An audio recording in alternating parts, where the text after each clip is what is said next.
While the world watches American missiles light up the night sky over Tehran, almost no one realizes that the United States has just walked blindly into a master stroke of geopolitical deception. In a matter of weeks, an invisible trap has been sprung by Moscow and Beijing. And the most terrifying part, America is running out of missiles. I'm Desh Kapoor, and this is Drishtikon TV. This is not just a distant war in Middle East. You see, the gray zone war has already breached the American homeland, and the domestic paralysis has begun. On August 8, 2026, Suisun City in California was forced to declare a state of emergency. Why? Because a malicious cyber attack breached its IT systems, crippling the vital infrastructure and knocking out 911 routing as well as police and fire dispatch systems. The city was forced to completely shut down its entire computer network just to stop the malware from spreading. Officials refused to pay a ransom, bringing in FBI and the Department of Homeland Security. These are not random rogue hackers. These attacks have already hit the 911 systems, water treatment plants, the power grids in at least a dozen states, including Michigan, Minnesota, Georgia, New Jersey, and South Dakota, with more than 30 community systems breached just in Minnesota alone. And from what it seems, these are just trial runs. They are executed by Iranian-linked syndicates, but they operate with the tacit approval and likely technological backing of the Russian and the Chinese intelligence. The goal is social subversion. If the American public feels unsafe dialing 911 in an emergency, the confidence in the state collapses. Domestic chaos prevents foreign intervention, and right now, America's adversaries need Washington completely distracted. Let us look at the mathematical reality of the modern warfare as it stands right now.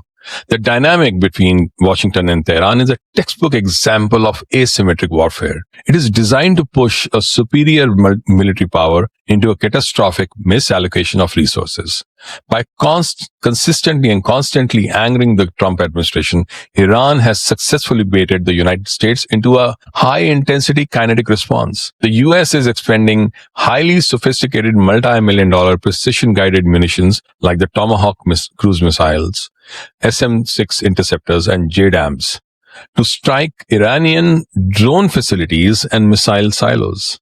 But Iran is fighting a cheap war. They are using low-cost loitering munitions like the Shahid series that cost, say, tens of thousands of dollars to produce. The U.S. is defending and retaliating with weaponry that costs millions of dollars.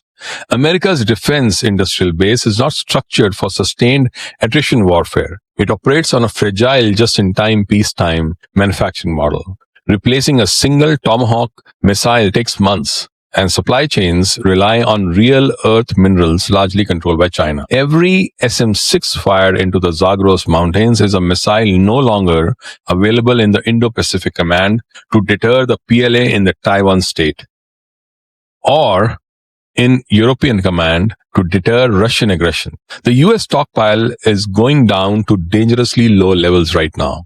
But war requires energy, and the American energy has been fundamentally compromised as well. Iran has executed its ultimate asymmetric threat, disrupting the Strait of Hormuz, the transit point for nearly 20% of the global oil consumption.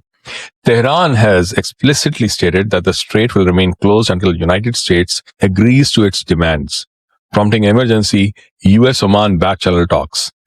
By choking out the Gulf, Iran spikes the global energy prices, instantly exporting inflation back into the Western economies. Historically, the US could absorb such shocks using the strategic petroleum reserves, but that buffer is rapidly going down right now. The oil in the SPR has fallen below 300 million barrels, its lowest level since 1983. The US military, the largest institutional consumer of hydrocarbons on Earth, will be operating on fumes, while Russia operates as an energy superpower and China hoards its strategic reserves. Everything happening with Iran is a prelude. Iran is a pawn being sacrificed to clear the board for the kings. With US weapons depleted and EU facing a winter with disrupted Middle Eastern energy supplies, Russia has the optimal window to escalate in Europe. They will begin with severe gray zone tactics, severing the undersea internet cables, jamming GPS, and weaponizing social subversion.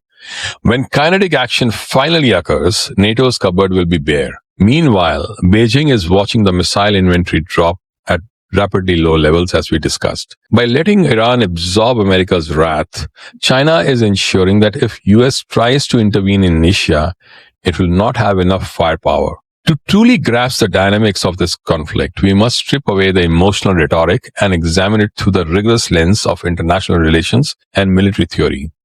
What we are witnessing is a textbook case of imperial overstretch, a fatal structural flaw documented from the fall of Rome to the British Empire, where a global hegemon exhausts its military and economic dominance by getting bogged down in endless expensive peripheral skirmishes. The Western establishment, operating under the dangerous illusion of eternal unipolarity, has fundamentally miscalculated the strategic patience of its adversaries. The United States is currently being subjected to a masterclass in asymmetric attrition. China and Russia do not need to defeat America in an open kinetic naval battle in the Pacific or the Atlantic. Instead, they are weaponizing Washington's own reactionary posture. By forcing the administration to respond explosively to the continuous low-cost proxy provocations in the Middle East, the Sino-Russian axis is actively bleeding America's strategic reserves dry. By fighting the symptoms, like Iran, rather than addressing the structural disease of a coordinated multipolar realignment, the West is bankrupting its material wealth and stretching its defense industrial base to the breaking point. This is a classic geopolitical trap. While Washington plays a reactive, highly emotional game of tactical whack-a-mole, Beijing and Moscow are executing a patient, long-term strategy rooted in the ancient concept of Vichy, slowly surrounding the board, securing the global choke points, and neutralizing the American hegemon piece by piece without ever having to strike the center.